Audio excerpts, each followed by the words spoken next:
This is another episode of Dangerous Ideas. My name is Shawn. I'm an innovation strategist. What we do is we break down concepts and frameworks that will change your life. Oh, wow. Hey, everyone. This is another episode of Dangerous Ideas. On this podcast, what we do is we break down concepts and frameworks that will change your life, change your career, change your life, but most importantly, change your life. And I said that twice, but that's the most important piece. I'm really excited today, actually, having the producer of this pod on. Neve, you're on the pod. You want to say hello to the camera? Hey, how's it going? Now, I think this is the second time? I think it's the third. Wow. Third time in 30 episodes.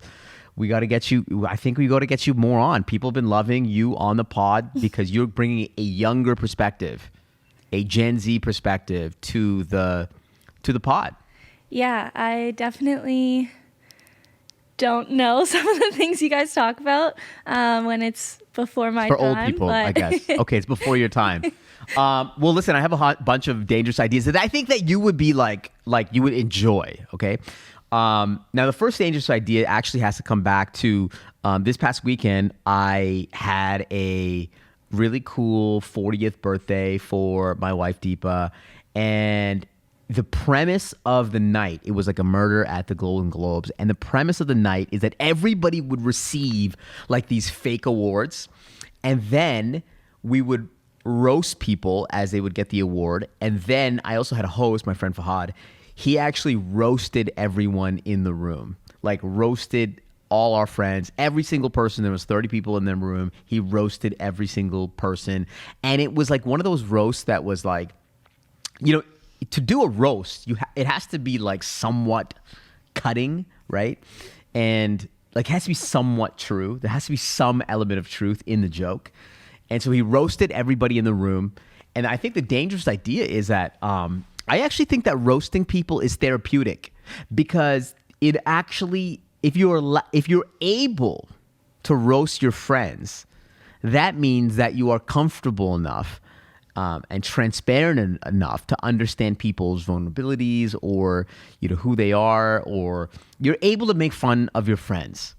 So roasting is therapeutic. What do you think about this? Yeah, I think roasting is kind of like a healthy way to get like, not aggression, but like those little like pet peeves that aren't really that serious across without like hurting someone's feelings. Right. I would say my friends, like the way we joke around with each other is like it's not like a full on roast, but it's like we're just kind of roasting each other throughout the conversation. Yeah. And I think it's healthy. Like, I don't think it's a bad thing. Yeah. So, I mean, what about in a public environment where everyone is there, though? Yeah, that's a little different. I don't know if I could take someone roasting me, like, on a public stage. I just feel like I'd get embarrassed. Right. Or do you feel like you could see other people get embarrassed, like other people get roasted? Yeah. And would you feel like, I don't know, cringy or like... I don't think I would. I don't think it's like cringy or like secondhand embarrassment to see someone else get roasted. I think it's mainly just if it's you. Right. Yeah. I don't think it's a bad thing though. Do you think that it reveals, so you wouldn't think about it in it, you think it would be like, it's a nice thing just to get it out there. The only reason I'm asking this as well is because I also played another game with our friends.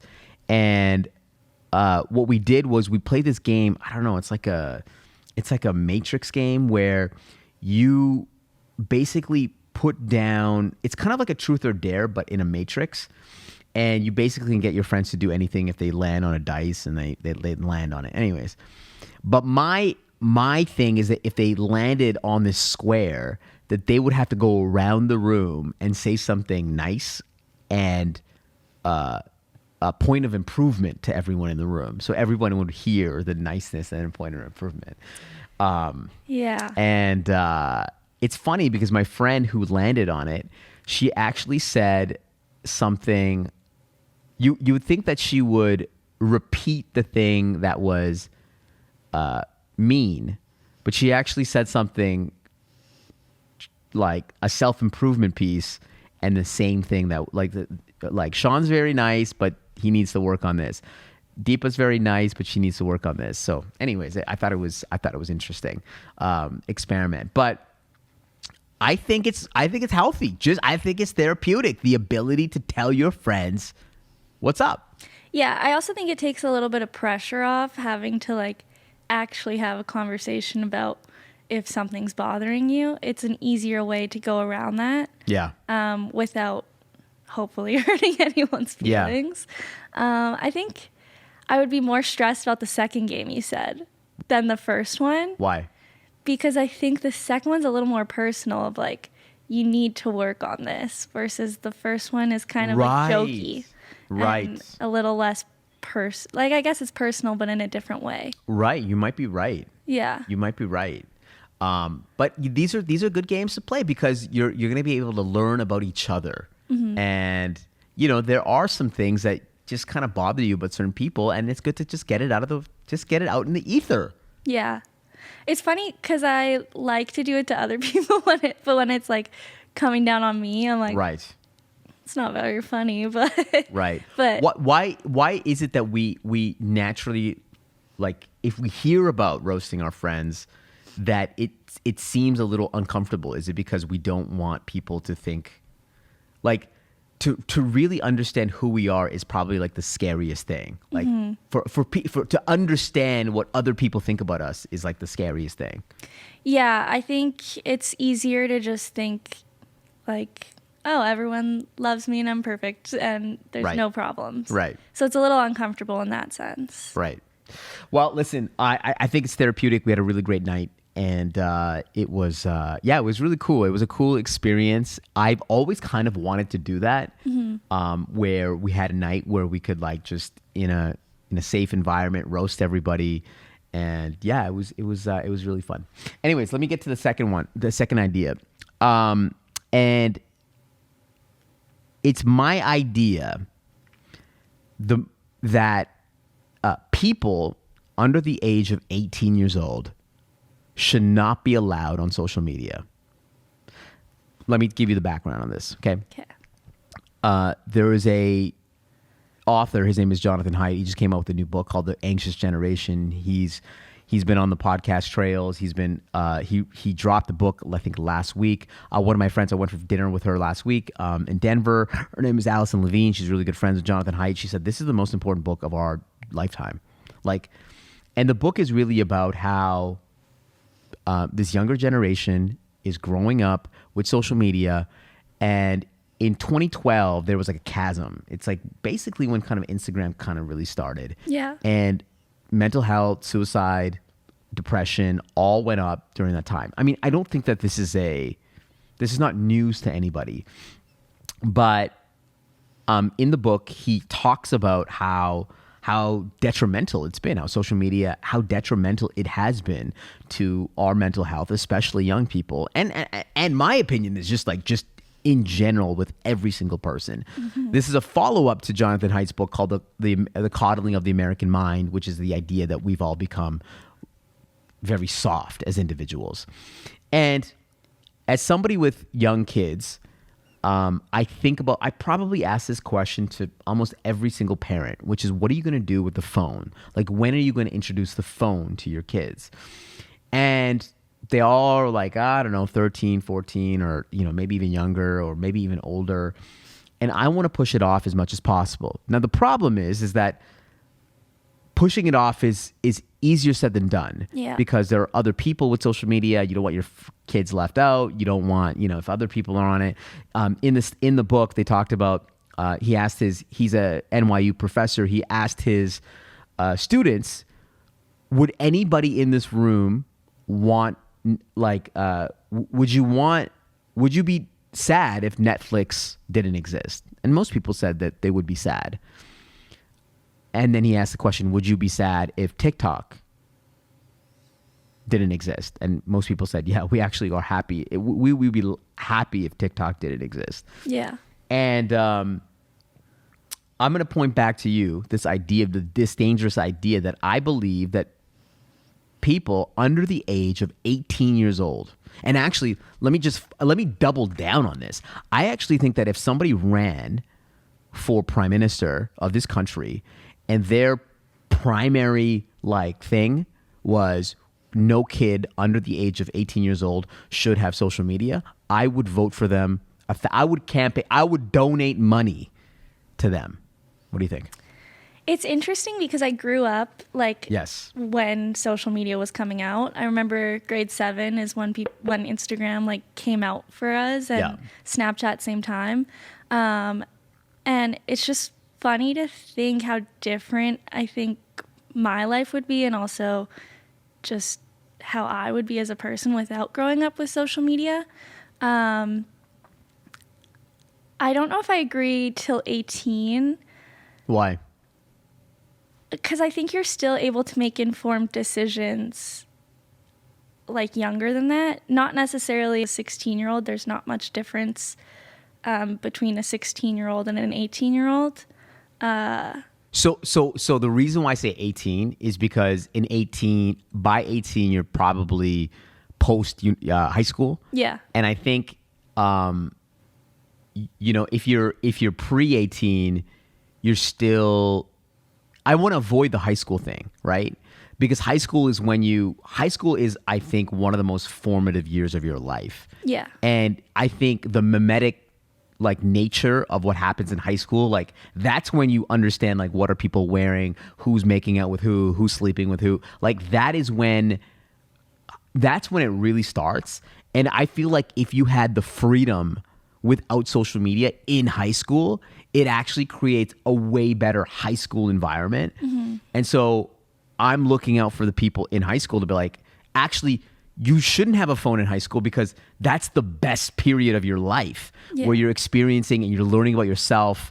Obviously, you're learning about yourself throughout your life, but high school is like that period. So it's like, why don't you enjoy that period? Yeah. Right? I think because I grew up with it, I like don't really remember what life was like without it. No, of course. So I think that might be a difference. But it's funny because I see a lot of TikToks these days where people are posting like videos from like a 2010 high school party and everyone's on their flip phones, but no one's like just in a corner on their phone scrolling through. And all the comments are like, I wish social media didn't exist and we could go back to like this kind of thing. And it makes sense because it's like, if you go to a party and you're just like, everyone has social media, you don't know what someone's going to post, and it could be about you and you might not see it and things like that. So I do think it kind of makes you think twice about your actions and what you're doing in real life, which could be a good thing, but I think it's more so bad. So being a young person, being a Gen Z-er, do you think that us old people are making like way too big of a deal about this? And are we overblowing it? Like, it's a strong take to say people under the age of 18 should not have social media. Yeah, I don't necessarily think it's like overblowing it, because there are also like obvious safety things and everything as well with social media. I just don't think I can imagine life without it, and I think that's what's making it hard. Especially if it was like a law where you couldn't, it would be different than just not letting your kids be the only ones without it.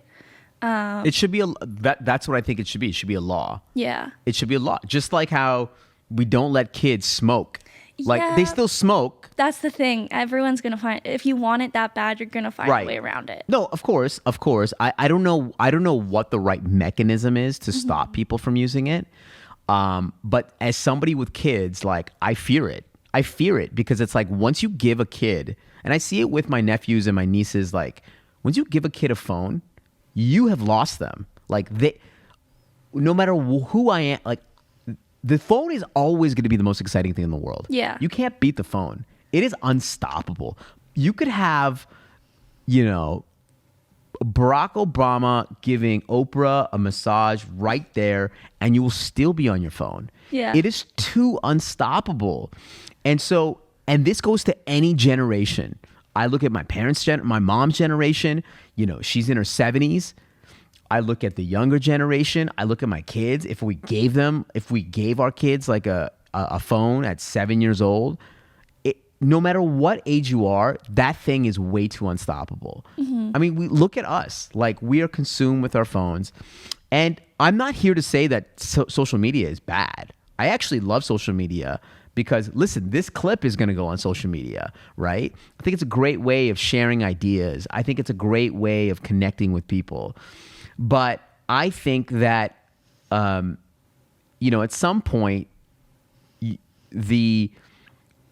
as you get older, you realize that I think you understand yourself a little bit more. And, high school is a time where you're trying to like discover who you are, right? And I don't think social media helps that. I think it makes it worse, right? Because it gives you ideas of who you shouldn't be. I don't know. Yeah. It's too mimetic in nature. You see everything that everyone has. You look at the parties that everyone's at, and that's already happening in high school. You don't need social media to amplify that. You're already anxious in high school. You don't need social media to amplify that. I agree, but at the same time, I think because you're able to go on social media and see these different people, like whatever, I think that can also help you find out what you like and who you are, because it gives you a broader like view of what's going on, I guess. True. It does. And I think it can help in the sense of if you don't necessarily fit in school, like it can give you an escape, but that could obviously be dangerous too. So I don't know. There's two sides to it. See, like I think the argument that many parents make to me that have older kids, and I reason with them, is that they always tell me that, well, if they didn't have this, then they're actually left out. Yeah. Right? Because they're not on Fortnite, or if they're not playing Fortnite, or they're not online gaming, or they're not on social media, then they're going to be left out. Mm-hmm. And unfortunately, I guess I'm not in that position yet.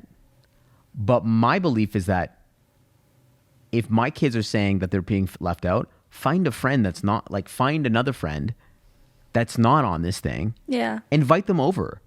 Do like run a party. Mm-hmm. Like get some, like, you know what I mean? Like bring people over, have a party, just like, go outside, play some street hockey. Yeah. Like do something that doesn't revolve you guys being on the phone. And I think about this a lot. Mm-hmm. I really do. I think father of two girls. I mean, my boy is going to be in it too, but like, I read all this stuff based on statistics and facts, and I think it's important. Yeah. I will say, like, I think some of the coolest people I've met, especially growing up, like, didn't have social media. Right. And I think because they didn't have social media, they were able to think more for themselves. Right. Which made them cooler in my eyes. So I think there is, like, two sides to it. Yeah. I don't know which one's more right, but... So how about 16 then? I think I could sell you on 16. I think you could sell me on 16 because I think about, like, myself growing up, and I'm like, I probably shouldn't have had, like, Facebook or Snapchat or anything until I was a little older than I was. Yeah. Yeah, I don't know. But my observation also, like, speaking with you and your friends, it doesn't seem like your friends are, like, extremely online. No, I think we grew up in, like, the perfect time where I wouldn't say too many people that I grew up with are, like overly online, where it's like just, you can just tell with some people where it's like you're just chronically online and you can't form your own opinions about things. I think we grew up right before that started becoming a big problem, because I have some friends who, like, their younger siblings are kind of in that realm where they have friends that can't really put together their own opinions and feelings about things. Right. So they just jump on that bandwagon of, like, attacking or doing whatever online and even in person. So I think we grew up at, like, the perfect time with it, but I definitely see it in, like, people a little bit younger than me. Interesting.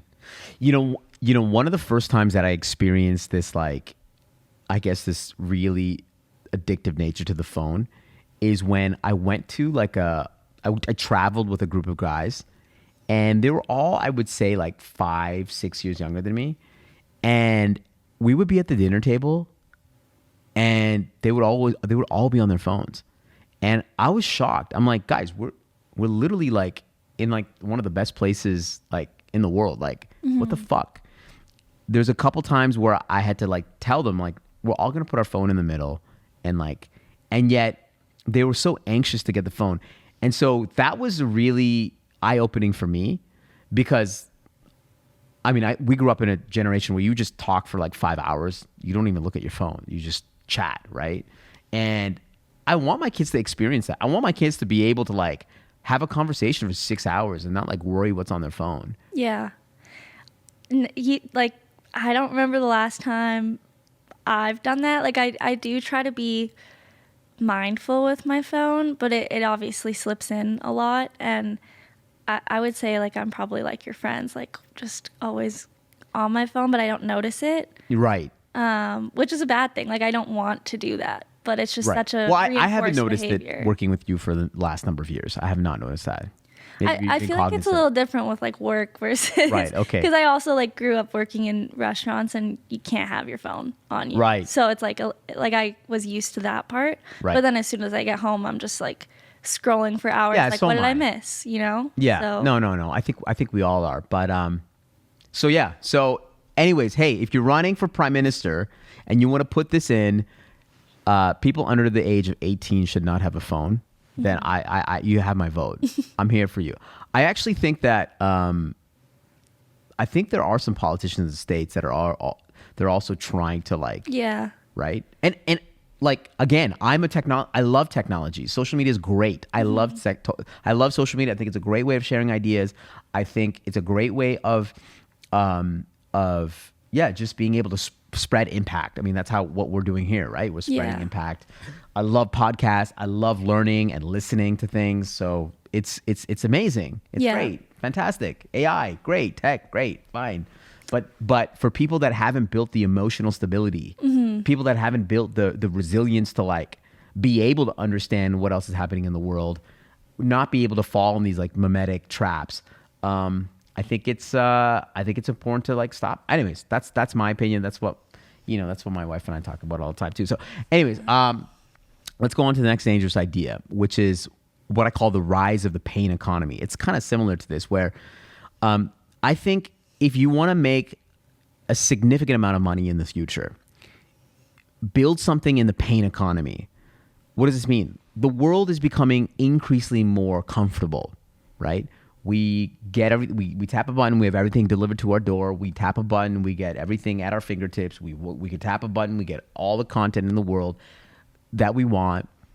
So the pain economy is like in another economy where we're actually trying to like bring you back to like the past.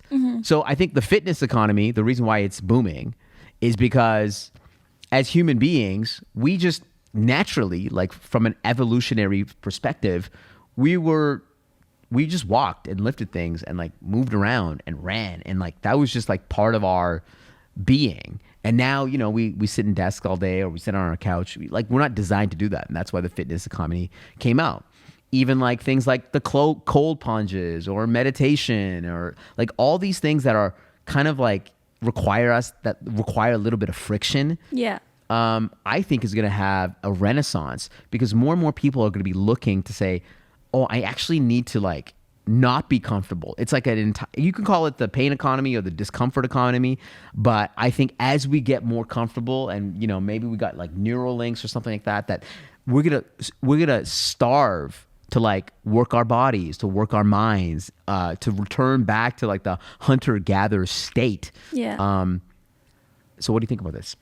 I agree. I think it has something to do with also getting older, maybe, because when I was still in high school or even in university, I didn't really seek out these things because I was already going through so much pain with like school. Yes. But now I find myself like, oh, I should probably learn something new, or I should push myself like outside of that comfort zone. Right. Just almost to like make my day a little different. Like because I feel like every day is pretty similar once you get to like your working phase of life. Right. And yeah, I think it's interesting to frame it in the sense of like pain, because I never saw it that way before. I just saw it as like pushing past a certain point, but I guess it is painful to do. Yeah. Meditation, for example, is painful. Yeah. It's like it actually takes effort Yeah. to like not think about anything. Yeah. Right. And I think it's gotten even harder with the phones too, because Right. it's like, I just want to look at my phone. I Yeah. don't want to meditate right now. It's painful to go to the gym. It's you're a big cyclist, cycle bar. Like it's painful. You're literally going there for pain. Yeah. Cold plunges, Tough Mudder, people doing CrossFit, like we're Yeah. all putting ourselves in this like incredible, like painful experiences. My wife and I, we've been watching Physical 100. Okay. Yeah. It's like a Korean show. We watched the first season of it. But basically what it is, it's like 100 hot Korean people, shirtless, and they just put themselves in the most excruciating challenges. Yeah. And part of the by the way, we're like watching this last night while we're having chips. But you know, I think part of the reason why we love it is that we're seeing all these people also put themselves through these excruciating challenges, and it's actually inspiring and motivating as we were watching chips, as we were, you know, enjoying our chips, to see all these people be like, I'm going to do the hardest thing in the world, right? Yeah. Like I am. It's like these challenges are so excruciating, and I think there is actually something so incredible about doing something that's so painful. It's like it's good to like put yourself through a excruciating, painful moment, whether it's physically or mentally, just so that it reminds you that you can continue to do hard things.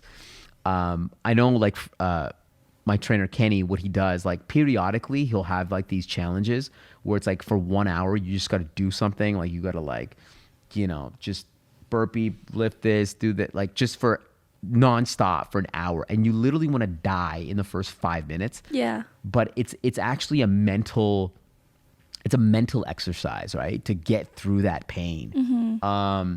Or like, you know, if you have like a crazy stressful week, just to like go through that. It just proves to yourself that, hey, man, I can do like really hard things. Yeah, and I think with the physical aspect, like obviously it gives you like that dopamine hit after and everything, but I think nowadays it's more mental strength than physical strength for most people, because I think we've become kind of mentally a little weaker, just like as a whole society. So I think We're soft. yeah, I honestly think we are. And so I think putting yourself through that is the best thing you can do. Like a stressful environment. Yeah. Right. And it doesn't necessarily have to be like working out related. It could be, I don't know where else you would put yourself through that, but it could really be anything. Yeah, it could be anything. I think, you know, if I think about the most stressful moments of my life, it's like I think events are stressful, right? Yeah. Because you're like, everything is happening, like you plan something, everything is happening at once. And it's like all these things are you know, the long hours, or it's like you're putting it together, and it's like one kind of shot to get it. It's one shot to get it. And it's good to have those. It's good to have those events once in a while. I mean, if you're an event planner, you're probably having like PTSD thinking about it.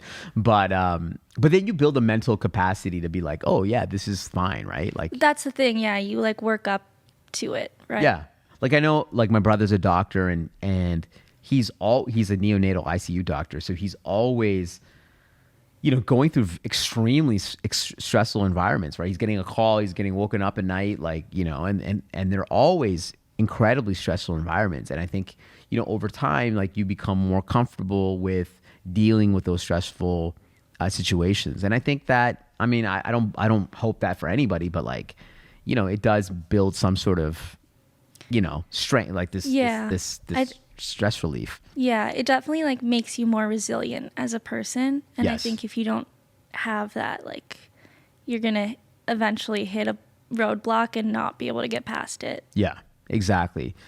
This is an important question because I think about it a lot. Like, how do I make myself more resilient? How do I get my kids to be more resilient.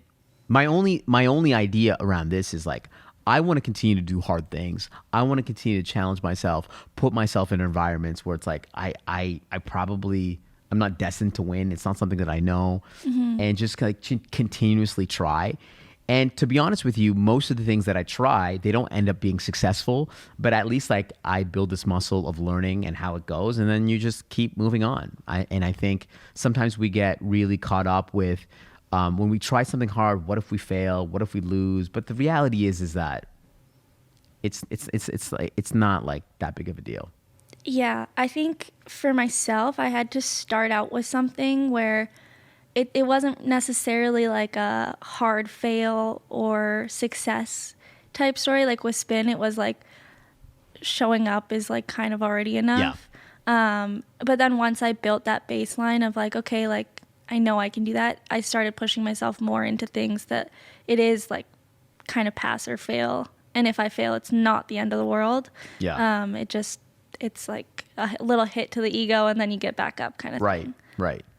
I mean, we've like, I've put you through some stressful situations, whether it's, we had that creator day with the MSK, or like you're traveling, we're trying to like do something like, within a tight time span, or like. Yeah. Yeah. And it definitely tests you. Yeah, definitely. Like I remember the first time even like traveling solo, I was like stressed, but now I'm like, it's nothing. Oh, okay. Well, I wasn't you it wasn't seem like crazy, but it was like, I was like a little, I was more anxious than stressed, maybe. Right. Is the right word. But now I'm like, oh, it's fine. Right. I guess the beautiful thing is that, maybe I shouldn't be saying this, but nothing that we do is actually that consequential. Yeah. Like my brother, for example, he's a doctor. Like that's consequential. Yeah. We are actually doing nothing that's like really consequential. So there's nothing really like life threatening with what we're doing. So, don't stress yourself out. Like if this pod doesn't make it, it's fine. Okay, let me get to the next one. I think you're going to enjoy this one. It's not even a dangerous idea. It's just a question that I had, which is, should you ask your friends to share something on social media? Should you ask your friends to share something on social media? I'll tell you why I'm asking this. It's because a lot of people ask me, not a lot of people, but it does happen periodically where people will ask me to share something, to post something on LinkedIn, to repost something on IG. And they're not, typically they're not friends of mine, or they're not like in my core of like, like more so top 20 friends, right? Or whatever. Yeah. It's more way more of an acquaintance, right? And like, I always feel, I don't know, maybe because I'm like, I do have this nature of like, I do like to please people, and I don't want to be like a asshole.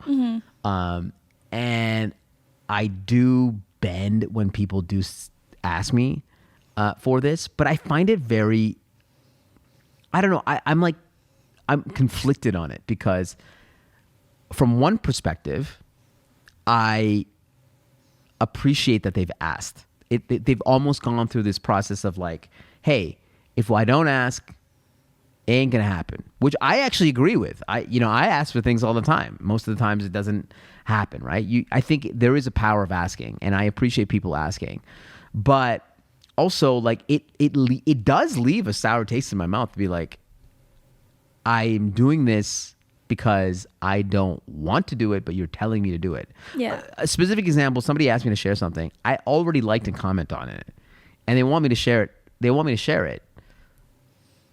I don't know. Should you ask your friends to post, to reshare? I think it's definitely a different thing when a close friend approaches you and says like, hey. I think so too. Because then it's like 100%. I will share it. I might not necessarily want to, but I will. Right. But then if it's like an acquaintance or a stranger, I do think it's a little odd. Like I get the power of asking and stuff, but I don't think I would personally, but it's different because you do have a following, and that's why people are asking you. I have like a platform, right? Yeah, like they know it'll end up working out for them. Yeah, I don't know. So I don't what do know you what I give would me some do. advice?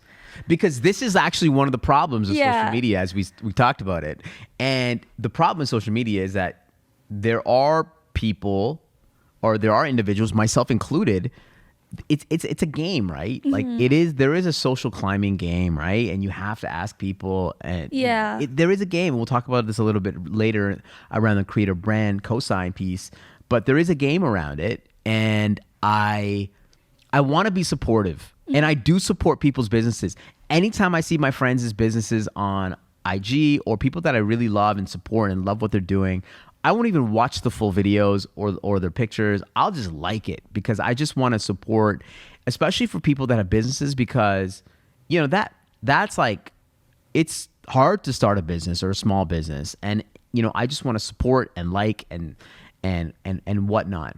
And I love when people share my stuff. Like I post a lot of stuff, and I love when they share it. And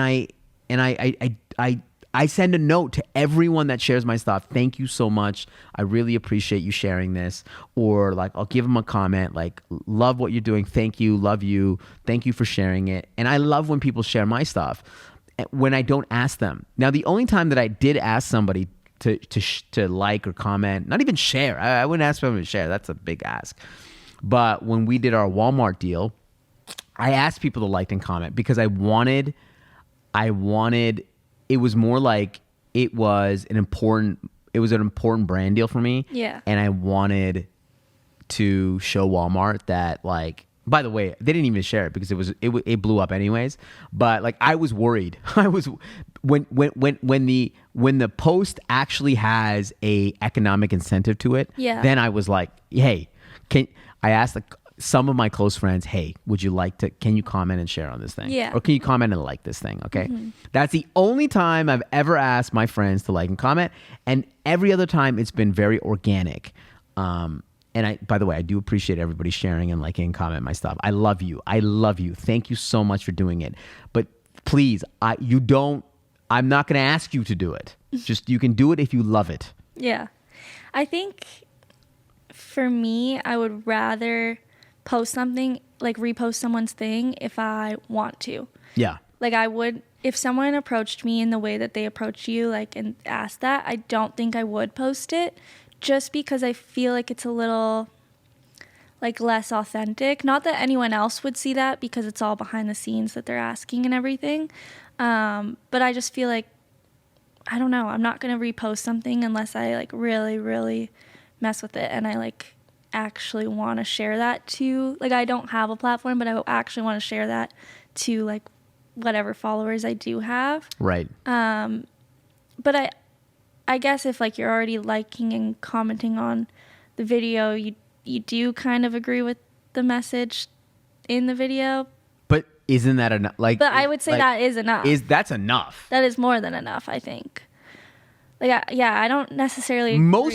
Most people are looking at something and they're not liking or commenting and they're scrolling past this. And as somebody that posts a lot, I know that because people will come up to me like, I love your stuff. Yeah. Not a single time have they liked or commented or shared any of it. Mm-hmm. They just say that they like it. Or this pod, they're like, hey, like they haven't liked or comment or whatever. And then I'll get a message out of the blue saying, hey, I love that piece around that pod, right? Yeah.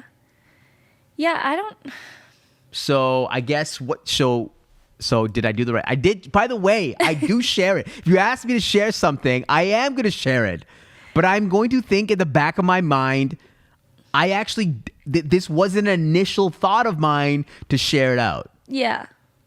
The other thing is I will say, like, a lot of events want me to share their event, like promos. And I do create a promo from all the events. I very, very rarely actually repost or share those promos that I did. Mm-hmm. The reason why I don't do it is because I don't want to dilute the platform and the actual messages that I'm trying to give. And if it looks like I'm just a big promo fucking thing, like it's just a promo shout out page, then it's gonna dilute the actual content that you are putting together. You know what I mean? Yeah. Like you have to be protective of your platform and the messages that you're sending out. Otherwise, it looks like a big promo thing. But listen, if it's my really, really, really, really, really close friends, I'm gonna support the shit out of what they do.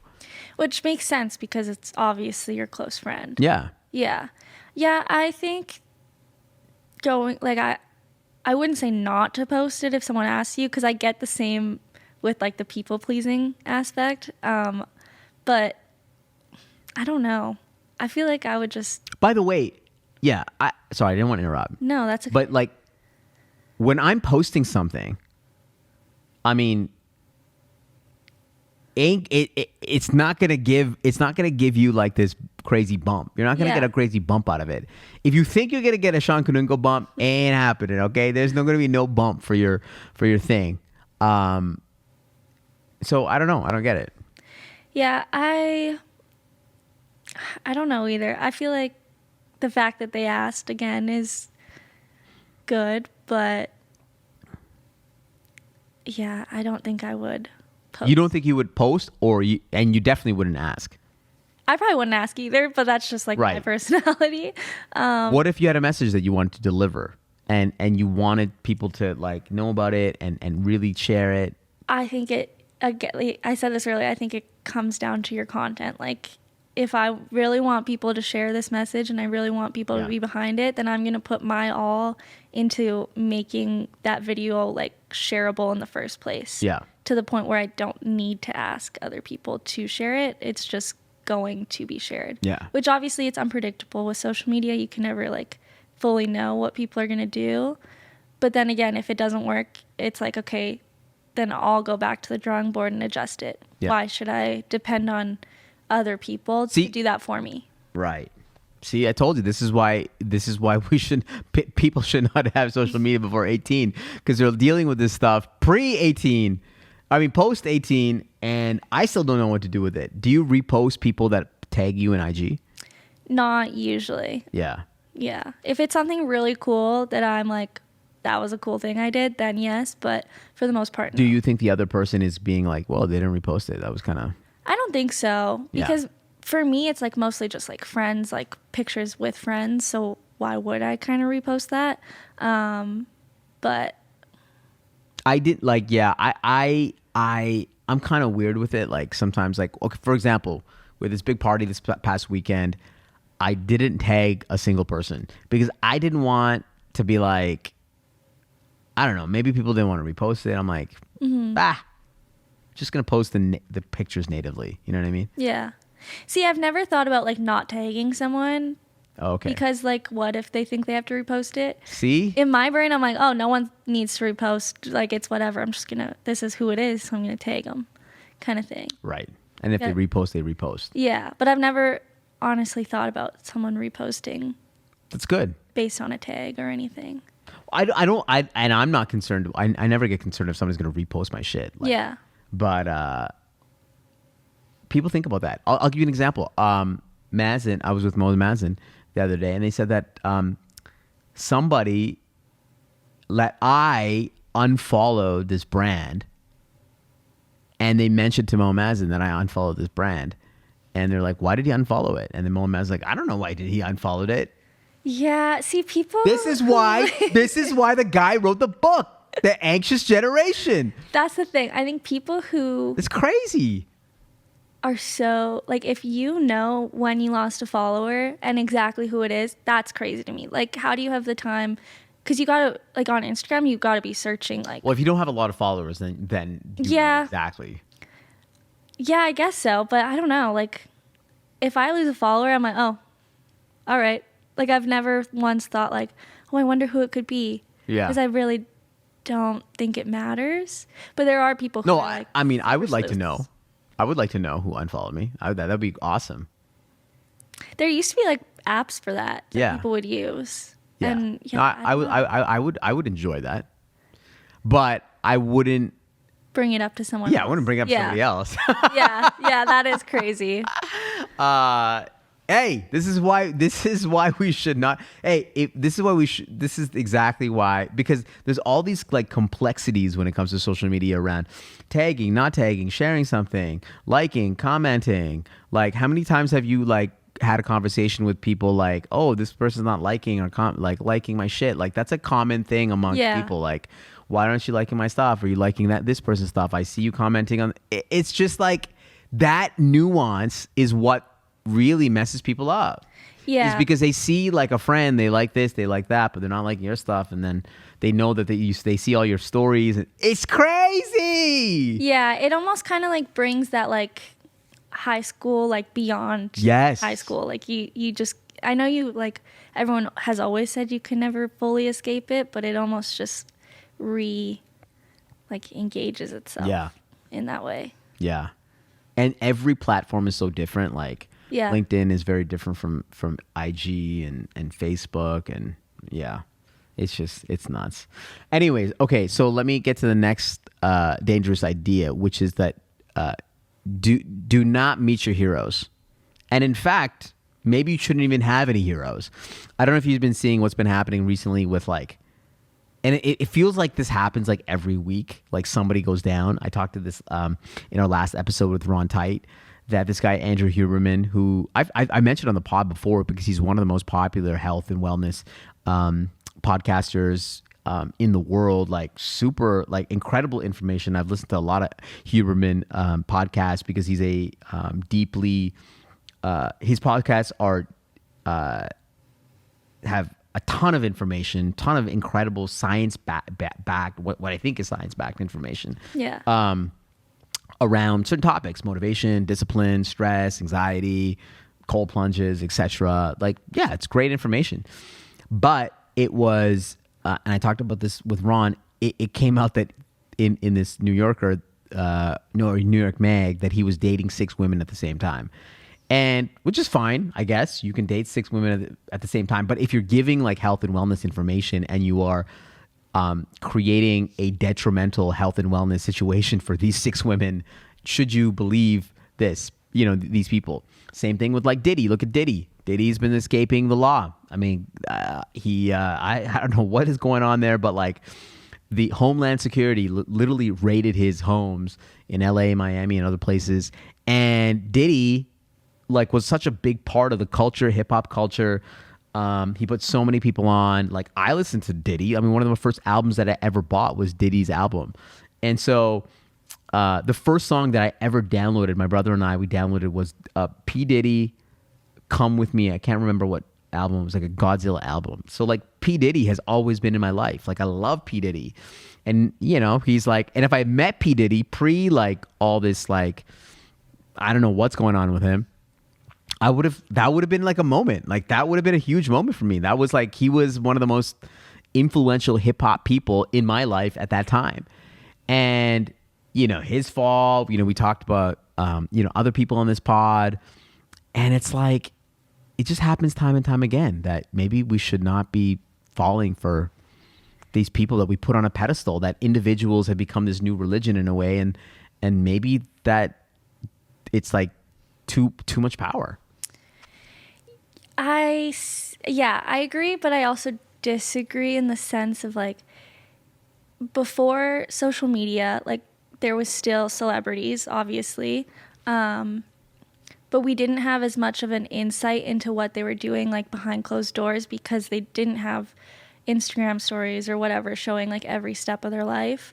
And so then I also think it was harder for them to be like exposed by media in that sense. So I wonder if it's maybe just humans are flawed. Yeah, like we're too close to these people that were like heroes in our eyes. Whereas if you went back to like You're right. 90s, like people probably were doing the same things. We just didn't know about it. Yeah, you're right. There is probably a more of a opportunity to like track people and capture things. And yeah.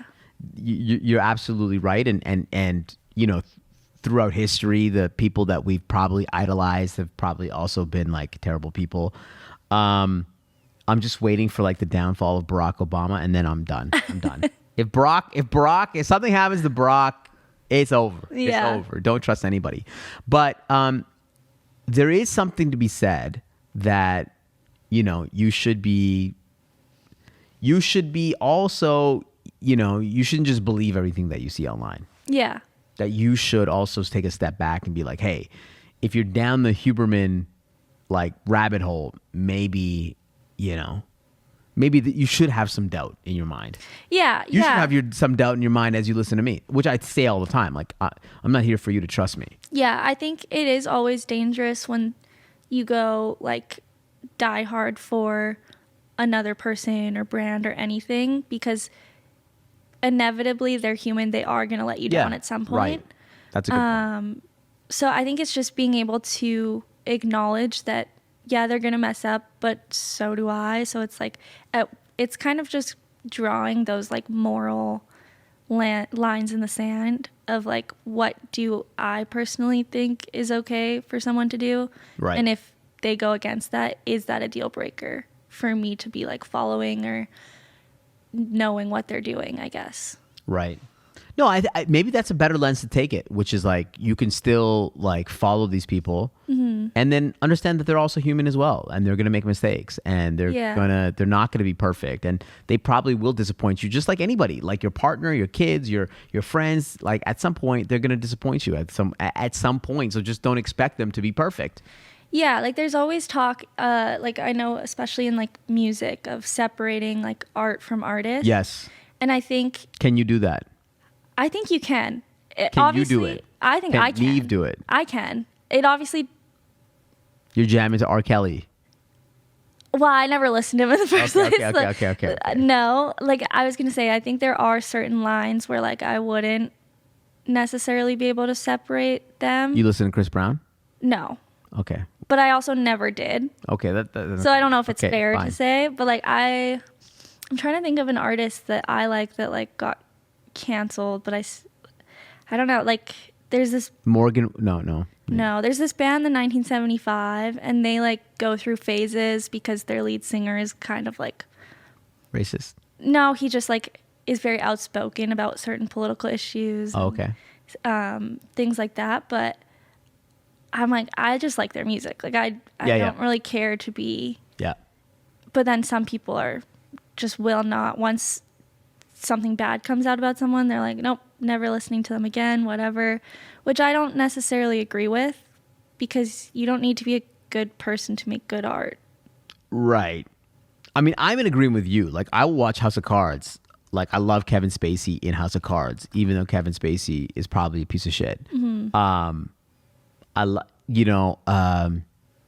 The Cosby Show. I mean, Cosby ended up being like one of the worst perpetrators like ever.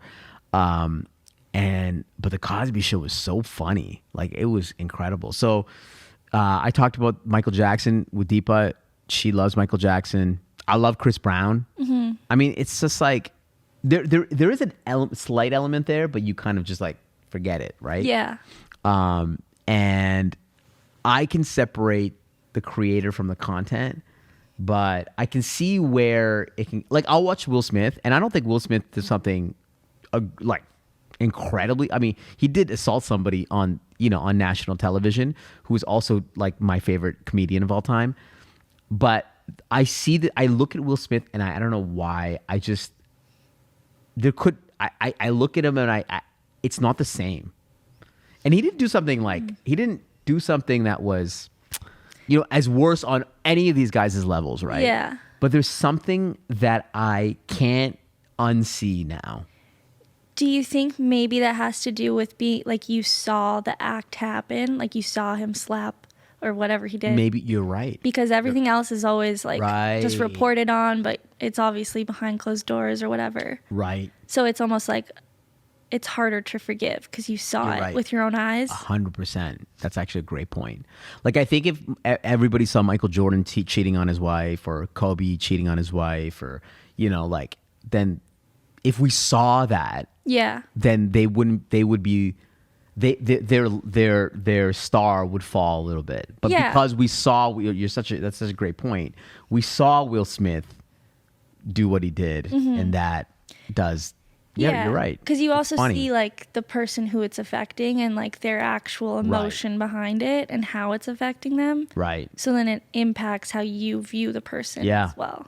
That's such a brilliant point. And I think that's why, when we see something just terrible happening because somebody captured it on video, there's way more of a spotlight on that. Like, example is like George Floyd, for example, right? Yeah. Like when he got killed, obviously there was a huge uproar, and also because like that whole shit was caught on camera, right? And that's why it caused such a fervor. But by the way, that stuff happens all the time, right? Yeah. It's just not captured on camera, right? And so I think the fact that you're right, the fact that we see something happen it makes it worse. Yeah. Like we didn't see what Diddy, I don't even know what Diddy did, but we didn't see it. So it doesn't make it as bad. Like the Chris Brown Rihanna thing, we saw the aftermath of Rihanna. So there was something there, but we didn't actually see Chris Brown do it. Yeah. Yeah. I think if like you saw that happen, I think he would have like his career fully would have been over if if a video came out of it actually happening. Right. Versus like what actually happened. Yeah, you're right. You're right. That's such a good point.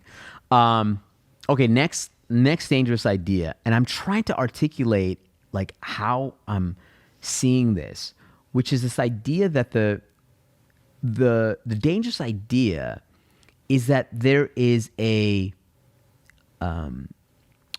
like I feel like the roles have reversed when it comes to brand endorsements. Back in the day, you would have a large company, let's say a Nike, and they would give a deal to like Michael Jordan, or they would give a deal to like Scottie Pippen, or they would give a deal to somebody. And those brand endorsements, which still exist all the time, every single day, today, is such a great way of getting Michael Jordan's halo to impact Nike. And, we all know the story of Michael Jordan and Nike, that one of the greatest brand deals that you would ever make, turned Nike into what it is today. But what's happening today is you have creator-led brands like a Skims or a Prime, and they are partnering with established institutions. So, for example, Prime is, they're making announcements that they are partnering with the Lakers or the Raptors or other individuals. And what I find really interesting is that, or another example is Skim, like Kim Kardashian Skims, they're partnering with other creators. So, Sabrina Carpenter, or on the men's side, they had this men's line, and they had all these like prominent athletes, Neymar and Shea Gilgeous Alexander and Usher and other folks. And so what's happening is that the halo of the creator-led brand is almost bigger than the established institution. So the established institution is actually garnering more value from this relationship than the other way around. And it just shows you the power of the creator. So I'll give you an example. Like Sabrina Carpenter, who's like a singer, she's also an actress. She was recently featured on Kim Kardashian's Instagram. And Kim Kardashian has 365 million Instagram followers. I don't know how much Skims has, but the exposure for Sabrina to be on Kim Kardashian's Skims versus her being on, I don't know, what's another lingerie, like Victoria's Secret. Yeah. It's like night and day. It's like she gets more exposure because it's a creator-led brand, and Kim Kardashian's a huge creator. So the dangerous idea here is that the creators are now creating a larger halo than the traditional institutions and the traditional brands. Yeah. Like I can see that in the examples, but I'm trying to think of another place that happens in, like, or like another example of it. So like it's hard to think because you have other, like, if you think about other creators, they're not that many larger creators. But I think it is in the same ilk as, you know, Ryan Reynolds with Mint Mobile or Ryan Reynolds with Aviation Gin, where you know, the creator in a sense like is the brand at the end of the day. Yeah. And is providing their lens on a product, right? Mm-hmm. Like, or their halo on a product, which is kind of, it's kind of similar, but it's not as similar. But this is a creator-led brand partnering with a traditional institution. I'm trying to think of other examples right now, but I'm blanking a little bit. But like, you know, Mr. Beast's festivals making you know, them getting into Walmart, or like that's like I don't think Walmart needs them, but Yeah. You know what? I'm still trying to formulate it too, right? Because like I look at it from a creator perspective. So somebody like Patrick Mahomes, who's the quarterback of the Kansas City Chiefs, he also signed with Prime, right? As I don't even know what that would be, right? But I think for Patrick Mahomes, it's almost like he's getting a lot of value. They're getting value from both sides. Yeah. But before, Mahomes would just get value through a check. Yeah. Through a monetary, you know, Prime would pay him, and that's where that's how Mahomes would get value out of it. Mm-hmm. But I think what Mahomes is also getting value out of is the clout now. Yeah. Is the brand because of that. And I think that's the shift. It's not just a transactional, it's not just a monetary transaction, but it's a transaction through goodwill, or like this intangible goodwill, where they're getting, it's a brand play too. Yeah, because before, like if Gatorade sponsored an athlete, it was kind of just like, okay, Gatorade is sponsoring this guy. Like it's like this guy's not really getting anything except for obviously a check and probably free Gatorade from them. But now, yeah, I see what you're saying. Like, yeah, like Mahomes, if Gatorade did something with Mahomes, Mahomes would certainly get some of the brand halo of Gatorade. But what Prime is like, it's almost cool because of Logan Paul and KSI. It's like tapping into something that's cooler in a way. So it makes Mahomes feel a little bit cooler because they're associated with this brand and these individuals at the end of the day. Yeah, it's almost like a better audience too, because the people who follow like Logan and KSI are like diehard for Prime because they love Logan and KSI so much. So it's almost like it's another level of audience versus just someone who regularly drinks. Like, yeah, I think you unlocked it, which is it is unlocking a new audience, which is currency at the end of the day. Yeah. Right? So my belief is that you're going to see a lot more of these like integrations, collaborations between creator-led brands and other creators, or creator-led brands and institutional establishments or institutional brands. I think you're going to see a lot more of that happen because because they're all gaining audience, right? Yeah. They're all gaining audience through this method, and I think it's genius. Yeah, I think it's smart too. Because it's like an announcement that it's like, you know, when Kim Kardashian made an announcement that Skims is now going to be the official partner of the NBA. Yeah. You're like, did you see that? I didn't see her announce it, but I remember, I think my friends, like, we were watching, like, basketball was just on the TV in the background, and I tuned in and I was like, is that a Skims advertisement on the ground? I was like, why are they at the NBA? Like, it was so confusing. And then it turned out, like, yeah, they're like the official underwear of partner. Yeah, and I was like, what?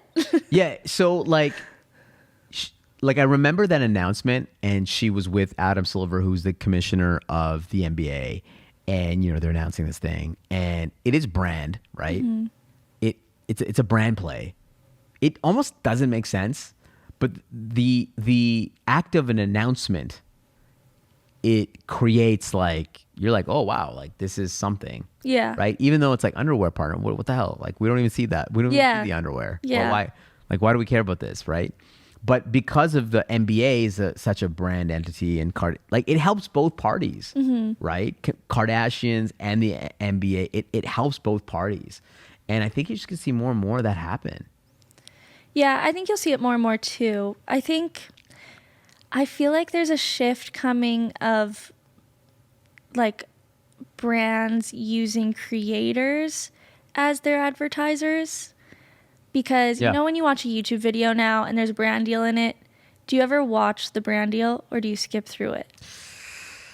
I skip through everything. Yeah, I don't know anyone who ever watches the brand deal. And the other thing is it's always the same, like, 4 companies. Right. For Manscaped. every YouTuber. Yeah. It's like BetterHelp.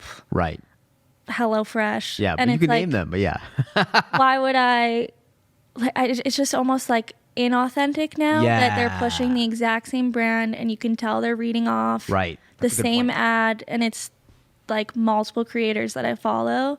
So it's like, how is that? I feel like that's eventually there's no way that they're still getting the same return on what they're investing in these creators, because it's the same ad every time. Yeah, you're right. And I think this goes back to this idea of having like really tight creator brand fit. Mm-hmm. Like it has to be so tight, and it has to make sense, and it has to be authentic in a way. You can't just like shill a product. It's not going to work. It has to be like, if I look at like what Logan Paul and KSI have done with Prime, it's so tight because they are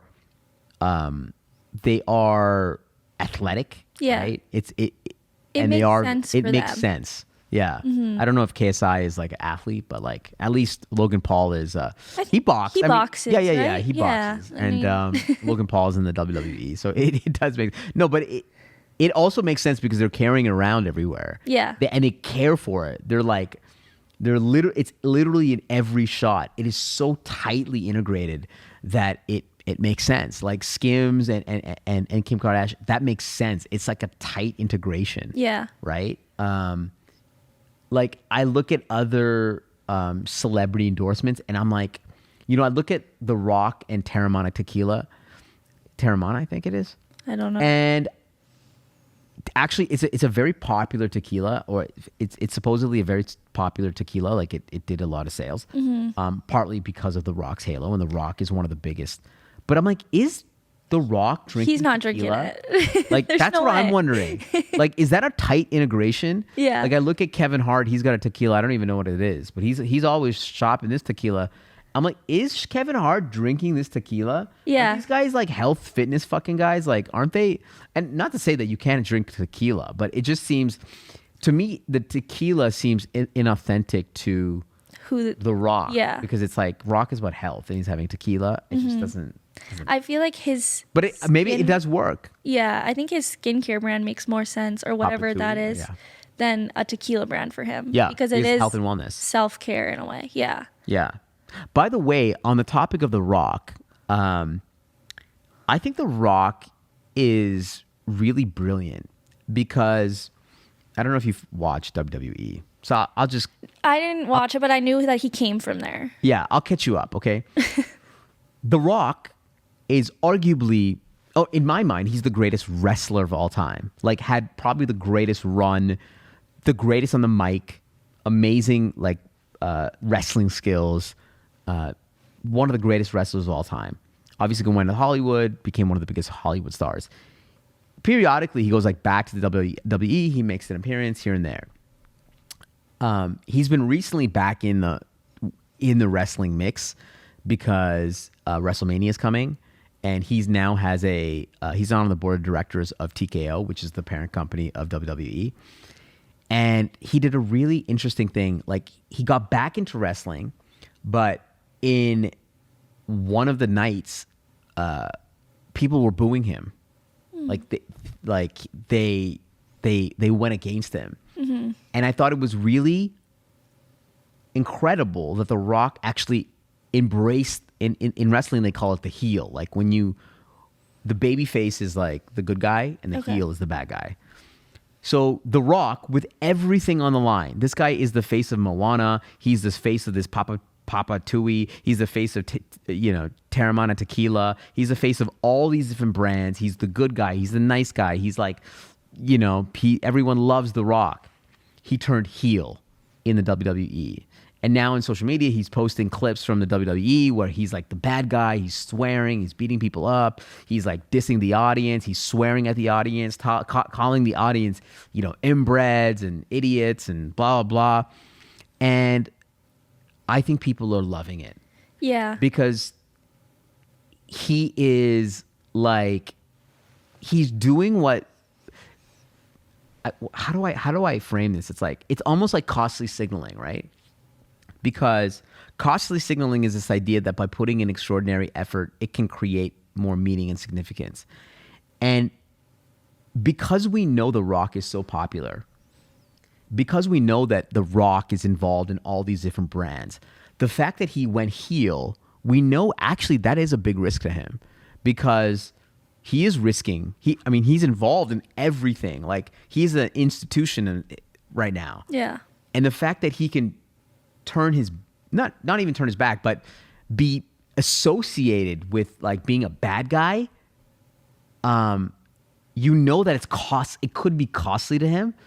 So we're like way more invested into it. Do you know what I mean? It's like, whoa, The Rock is like dissing like 19,000 people in this like arena. Yeah. When his brand is associated with like all these good things. The audience thinks that it's so costly, and that's why we're way more into it. So all I'm saying is The Rock, good on him for recognizing it and having the balls and the audacity to actually turn heel and be the bad guy. Yeah, I think we've seen him play like the same character, same typecast for so long that everyone's like, oh, he can do something different, and he's doing it. Right. And I think it's just an interesting, like, you've never seen him like that before. Exactly. Yeah. Well, he in the WWE, he did play heel once, I think. Okay. He was maybe twice. Maybe they turned babyface and heel, but I think once he was. He was part of the the Nation of Domination. I don't know how. Don't ask me how I know this.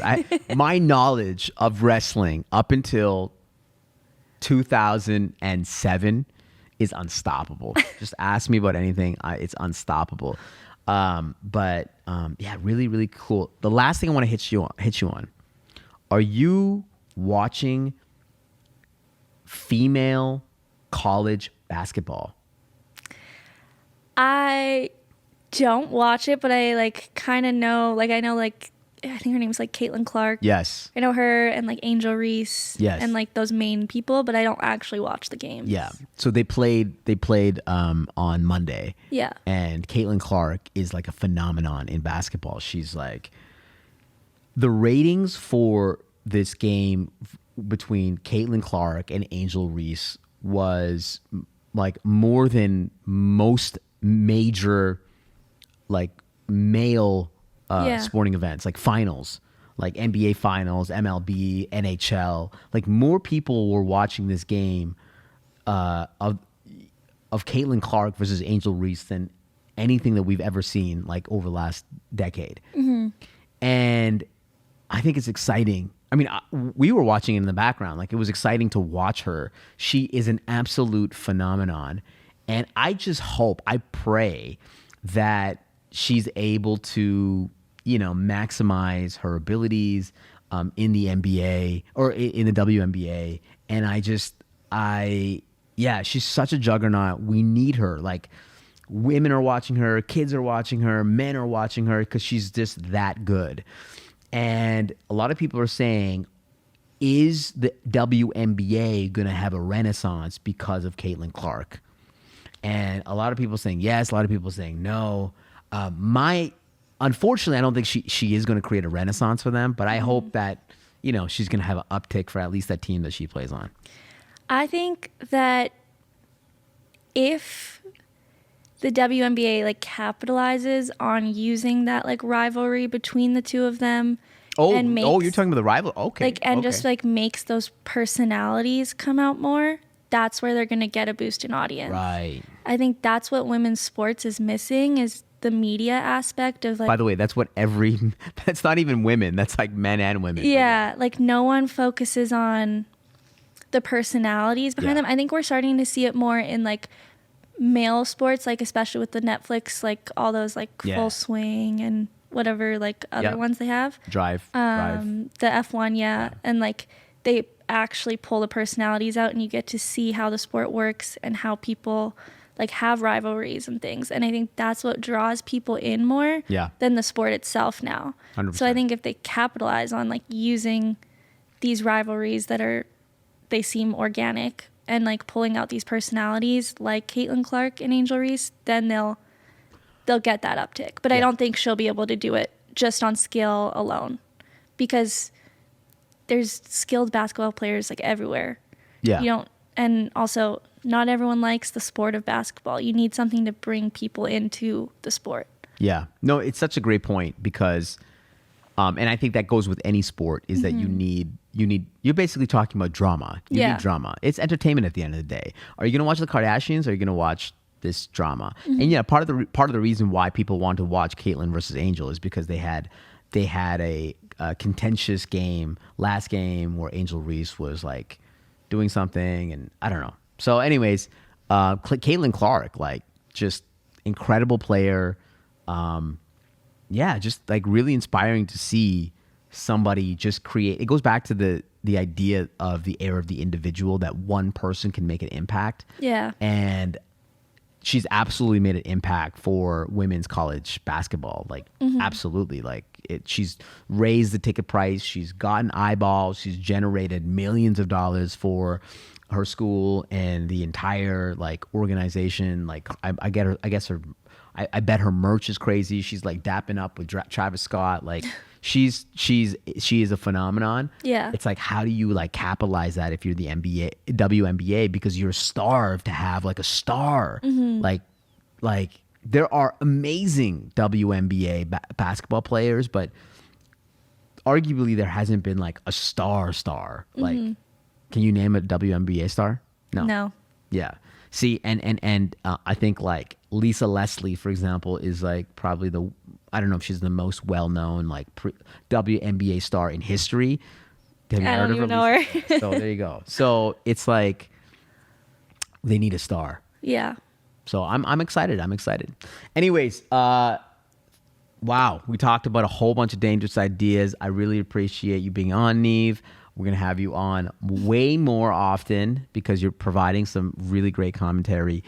Rate, subscribe, follow, whatever you got to do with this pod. Thank you guys for listening, and we will be back with another one. See ya.